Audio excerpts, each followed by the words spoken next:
The first chapter, the statement of Allah subhanahu wa ta'ala, قول الله تعالى وَوَصَّيْنَا الْإِنسَانَ بِوَالِدَيْهِ حُسْنًا.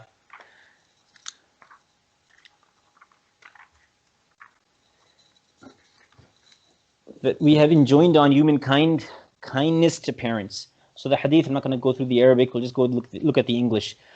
You'll notice though that in the Arabic, you've got part of it that is of a smaller size, and then after that it goes to a bigger size.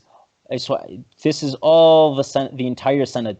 So from there up until Abu Abdullah Muhammad bin Ismail bin Ibrahim bin Mughira bin Ahnaf al-Ju'fi al-Bukhari, that, and then حدثنا أبو الوليد حدثنا شعبة قال الوليد بن العزار أخبرني قال سمعت أبا عمرو الشيباني يقول حدثنا صاحب هذه الدار.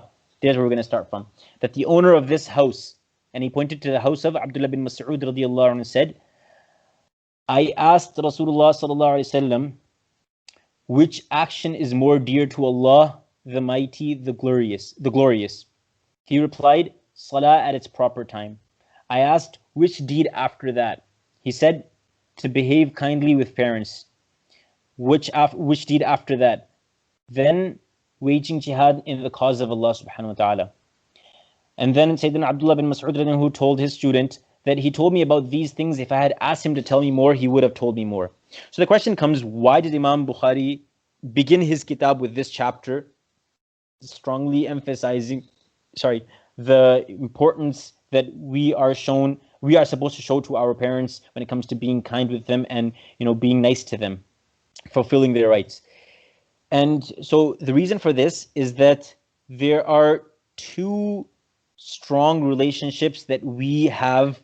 One is between Allah subhanahu wa ta'ala, and then the second is between the creation, right? Huququllah, huququl ibad. We have rights to fulfill when it comes to the rights of Allah subhanahu wa ta'ala, and we have rights to fulfill when it comes to the creation. When it comes to ita'at and taking religious guidance, then obviously there's nobody higher than the Prophet sallallahu alaihi wasallam. But when it comes to things of the dunya and respect that we are supposed to show, then we are supposed to show the most respect and gratitude to our parents, who are the physical cause of us coming to this world, the physical cause of us being where we are now, whether through their support, through their financial assistance. They played a pivotal role in where we are now. So Allah subhanahu wa ta'ala has enjoined on humankind kindness to parents.